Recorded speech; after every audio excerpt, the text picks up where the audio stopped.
Hey everybody, thought I'd do another video, try to stay with tradition. Got lawnmower sounds in the background and whatnot. Should be great. I've done a little bit more to my tool pouch since we talked last, but what I wanted to mainly show you was the new tool I've added, the main new tool, a second pair of Knipex pliers. These are the 5-inch Knipex Plier wrenches. They're basically a crescent wrench turned into a pair of pliers. Really cool set of pliers, specifically designed for working with nuts and bolts. Works using the same ratcheting and locking mechanism that their Cobra pliers use. These work on a fulcrum principle, and you can really squeeze down hard on what you're working on. There's not a lot of movement there, but you fit the right size, and then you get a 10-to-1 leverage ratio there, and you can squeeze the snot out of something. Gives you the benefit over a pair of crescent wrenches in that you don't get that flex and give that a crescent wrench will give. You can't, you know if you've used them, you adjust it the right size, go to turn, and there's always a little bit of give, and you end up rounding nuts off. With this, you squeeze down, it clamps tight, and you don't slip off of it. Doesn't give you quite, it's a little bit more awkward to use, and you still can't get into a tight spot like you can with a traditional box end wrench. Very cool, very useful, and it gives, at least for my setup, it gives me a second set of pliers, because these will still work very well as traditional pliers. So I can combine the two with my Knipex Cobra pliers and the Plier wrench, and have a whole lot of utility there. Again, like their Cobra pliers, even as small as this is, the 5-inch model, it goes all the way up to 7/8 inches or about 22 millimeters. So you can work on really large nuts and bolts compared to the size of the tool. This is a 19 millimeter nut. Still not maxing it out, but adjusting it, and then you can, like I said, when you squeeze down, you are holding it tight. This particular bolt has the threads on it are really dinged up, and absolutely doesn't matter with the power you can get. I got it started, and I can just work it on down. Like I said, it's not quite as convenient as a crescent wrench as far as just being able to grab it and spin it, but a whole lot more power. And even though they have flat, smooth jaws, because you can clamp down with that extra power, you still, if I go to fight these two against each other, neither one of them wants to give. I'm slipping just a little bit with this one because it doesn't have the teeth, but it's still a very close race. What you lose, what you give up with gripping teeth, you make up for with the leverage. Another thing I've been able to do is reincorporate a set of Electrician's scissors. This is a pair from Klein. These things are as strong or stronger than your medical, your EMT scissors, but in a more compact package. These will cut through pennies and heavy leather, denim, anything that your EMT scissors will. These will go through just as easily in a much smaller package.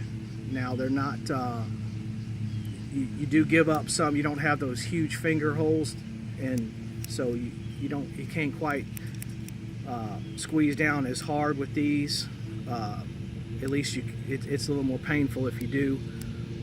But these things are made to cut through wire, cable, and things of that nature, so they are extremely tough. I haven't found anything that I couldn't cut through as long as I had the strength to close the scissors. Most of them are at least partially serrated, so they grip instead of spitting it out what you're trying to cut. I smooth these down a little bit on my belt grinder just to knock the plunge lines off, so it would be a little smoother going in and out of my pouch. I can't leave anything alone. I added a pouch to the outside, to the right side of it, so that I could carry both sets of pliers. That gave me this Knipex mounting piece that I use, and that allows me to slip a hinder pin back there, so that I've got a pin with me all the time. If you're familiar with the Investigator pin, you know it doesn't have a lanyard slot.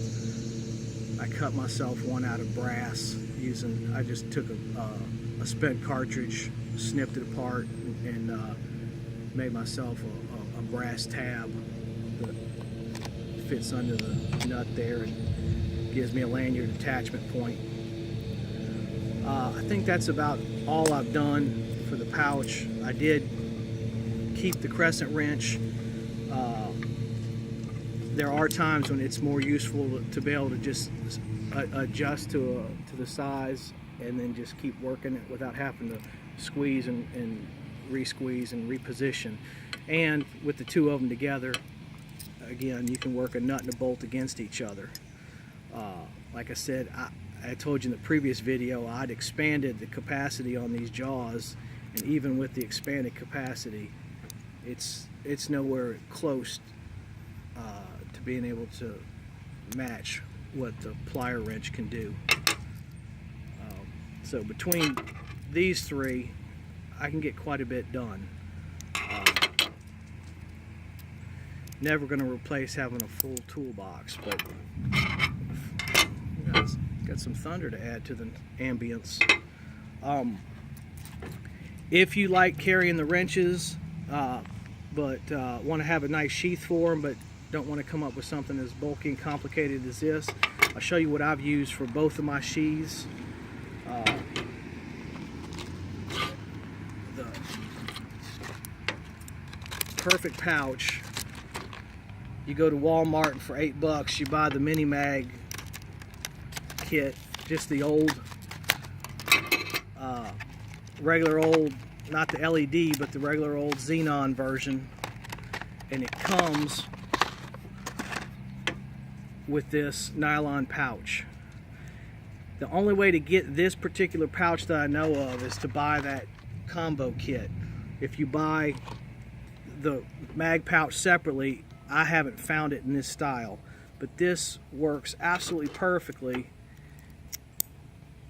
That's all the way closed. You don't want to use it that way. You want to, for this one, you move it down just one notch, and that lets the handle squeeze further together. And then it slips perfectly down inside there.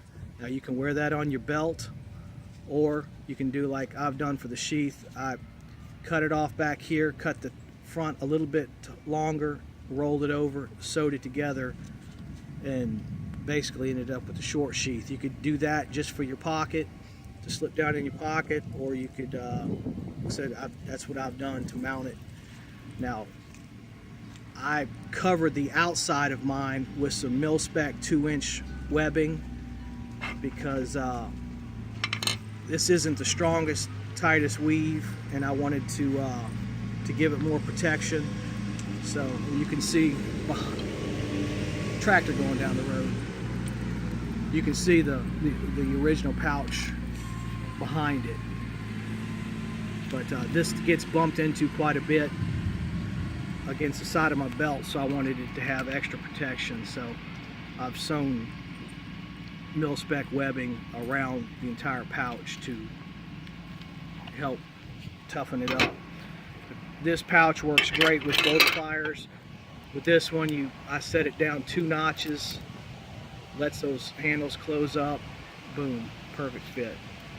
If you keep it in its original position, I don't know, yeah, see, the handles are a little bit too wide. It makes it a tough fit. But like I said, you slide it down a notch or 2, and boom. That's Hurricane Harvey starting to let us know that he's around. So that's about all I had to show for you. If you're interested in either of these wrenches, you want to go look them up on the interwebs.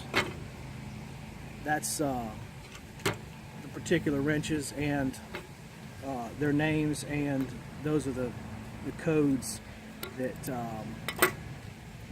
Knipex identifies them by. It's worn off on my older pair, but you can look those up and find those anywhere on the internet. So that's about all I had to show you. I added a little pull tab to my lid of the cap of my pliers, my screwdriver, my bit driver set, so it's just easier when I'm reaching back there to pull it out rather than trying to dig my fingers in there. A little pocket wrench too, if you're familiar with these, it normally has a rounded tip. That rounded tip is useless for me, so I went and took just a minute or 2 on the belt grinder and put an actual chisel tip on it. Now it works much better as a flathead screwdriver. Things like this, gets in there and works beautifully, and it's my secondary pry bar. You can find out more about this pouch kit in my first video. I broke the whole thing down and explained everything in it. All I've done here this time is just added the Pliers wrench, added the Electrician scissors, and added the Hinder investigator pin. And that's all I got for you. Thanks for watching, and I appreciate all the support.